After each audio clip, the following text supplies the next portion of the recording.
नमस्कार दोस्तों। सिद्धार्थ कैसे बने महात्मा बुद्ध। एक दिन सिद्धार्थ बगीचे में घूमने के लिए घर से निकले।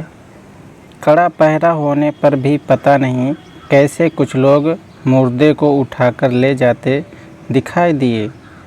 मुर्दा कपड़े में लिपटा और डोरियों से बंधा था।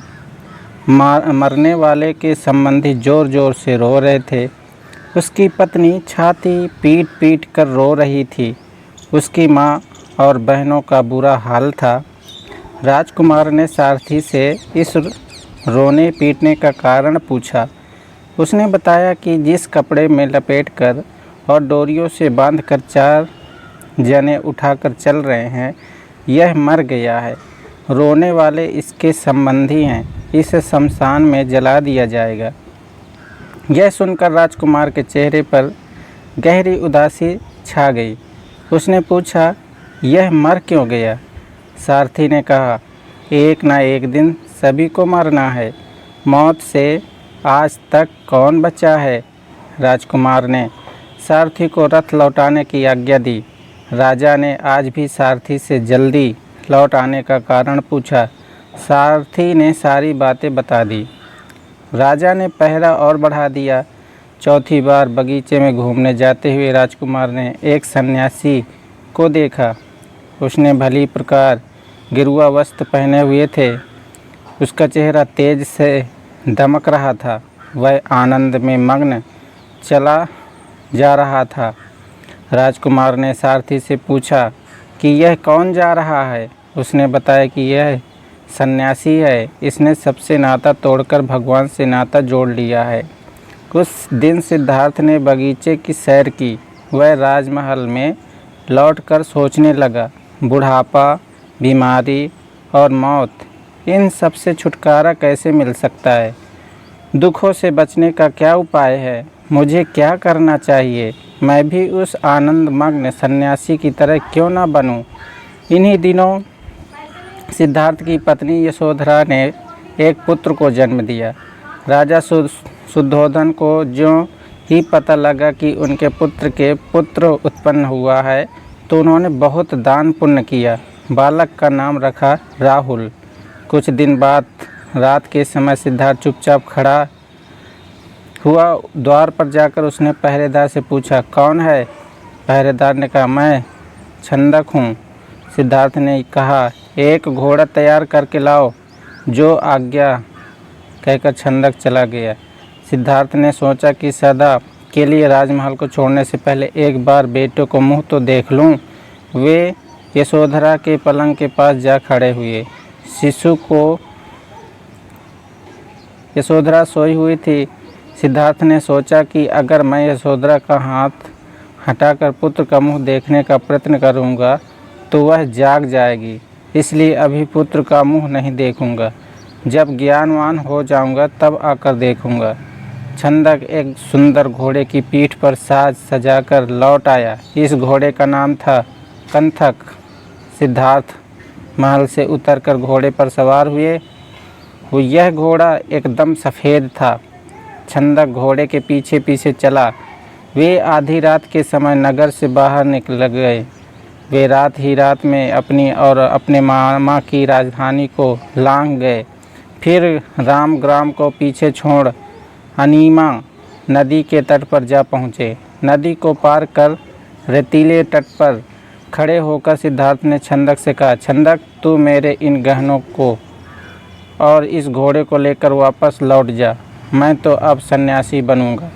छंदक ने कहा, मैं भी सन्यासी बनूंगा। सिद्धार्थ ने उसे सन्यासी बनने से रोका और वापस लौट जाने को कहा। फिर सिद्धार्थ ने अपनी तलवार से अपने सिर के लंबे बालों को काट डाला। सन्यासी के वेश में सिद्धार्थ ने राजगृह में प्रवेश किया। तत्पश्चात वे भिक्षा मांगने नगर में निकले। इस सुंदर युवक सन्यासी के नगर में आने की खबर राजा को मिली। राजा इस सन्यासी युवक के पास गया। राजा ने उसकी मनचाही वस्तु मांगने को कहा। इस युवा सन्यासी ने उत्तर दिया, महाराज, मुझे ना तो किसी चीज़ की इच्छा है और ना संसार के भोगों की। मेरे महलों में यह सब कुछ था। मैं तो परम ज्ञान प्राप्त करने के लिए घर से निकला हूँ। राजा ने कहा, आपका पक्का निश्चय देखकर लगता है कि आप अवश्य सफलता पाएंगे। बस मेरी एक ही प्रार्थना है कि जब आपको परम ज्ञान मिल जाए तो सबसे पहले हमारे राज्य में आना। सच्चा ज्ञान पाने के लिए यह भिक्षु बना युवक बहुत दिन इधर उधर भटकता रहा। फिर उरुवेल में पहुंचकर कठिन तपस्या करने लगा। कौंडिन्य आदि 5 लोग भी भिक्षु बनकर उसके साथ उरुवेल में रहने लगे।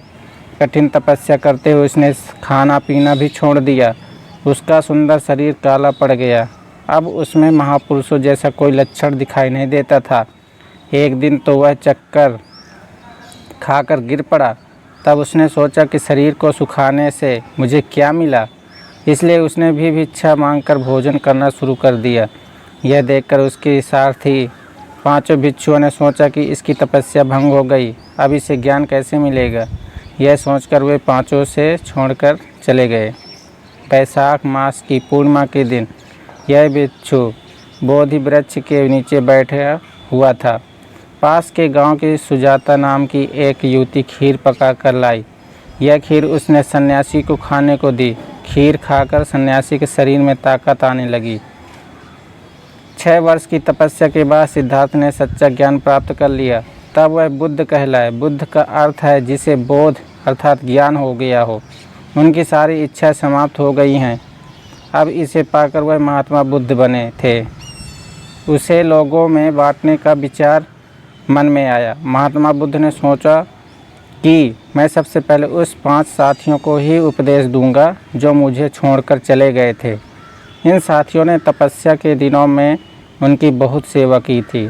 ज्ञान को प्राप्त होने के बाद बुद्ध जब घर लौटे तो उनकी पत्नी ने बुद्ध से पूछा कि जो आपने ज्ञान बाहर जाकर प्राप्त किया, इसे घर में प्राप्त नहीं कर सकते थे।